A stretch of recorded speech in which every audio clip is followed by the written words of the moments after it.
Hi friends, Nikola Tesla. This name is shrouded in myths and legends.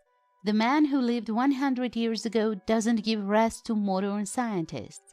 The genius of all times and peoples, whose inventions were far ahead of his time. He's called the apostle of electricity, a man who tamed lightning. In its significance, he is compared with Leonardo da Vinci, the genius of the era of the Renaissance. It is believed that Tesla laid the foundation for television, satellite communications, and introduced alternating current, a current without which humanity would have remained in the era of the Industrial Revolution. Did the Serbian genius create perpetuum mobile and endless sources of energy? It's difficult to answer this question because Tesla's history and life is shrouded in mystery, and many of his mystical inventions are invented by contemporaries. It is believed that Tesla worked on the creation of radiation weapons, and the Tunguska meteorite is also his handiwork. Where is the lie, and where is the truth? No one can answer this question. Tesla is the author of numerous patents, including the so-called apparatus for utilization of radiant energy described in 1901, patent number 685957. Today, we will try to make on the same experience as Tesla more than 100 years ago and understand whether it is possible to use this device for real purposes, at least to supply with that power something. But before we start, a few words about the sponsor of this video, about the company GLC, which is one of the leaders in the field of production of printed circuit boards. You can order PCB of any complexity at the lowest prices. The price starts from $2 for 10 pieces. Interested viewers can watch a detailed video about the GLC factory on my channel. All links are in the description.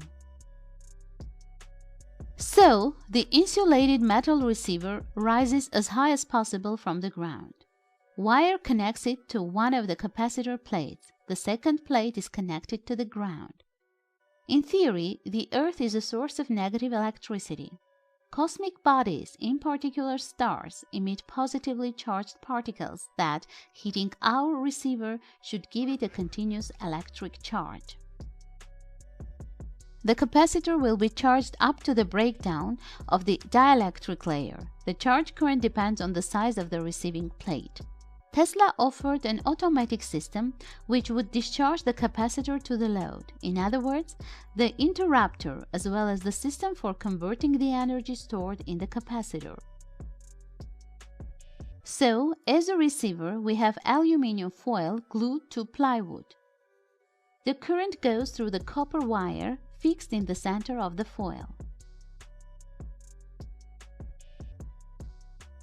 The resistance of the millimeter section of plywood was measured. It is more than 220 mega-ohm, so that it will be considered a dielectric. At first I used a capacitor designed for operation in AC circuits with a capacity of 16 microfarad, 250 volts, but the results were not impressive. Then I used a good electrolytic polar capacitor at 2200 microfarad. It is important that the capacitor has minimal leakage. I fixed the receiver or antenna on the roof. It is autumn now, but I chose a sunny day. As grounding, I will have a gas pipeline. The pipe was cleared of paint. The stranded copper wire is wound and additionally pressed to the pipe with adhesive tape. For the purity of the experiment, the wire from the antenna doesn't touch the ground and is suspended in the air. All connections and wires were checked for breakage. The experiment began at noon. The sun shines brightly. On the street, plus 20 Celsius. First, I measure the initial voltage on the capacitor. Next, I turn off the multimeter so that its resistance doesn't have any effect. Turn on the timer and wait about 20 minutes.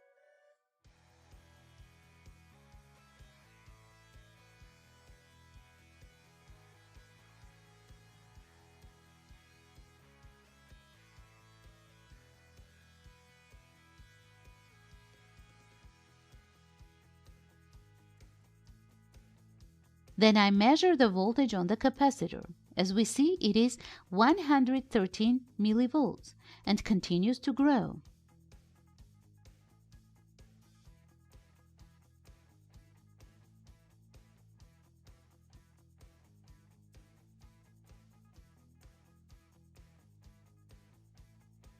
What is the result?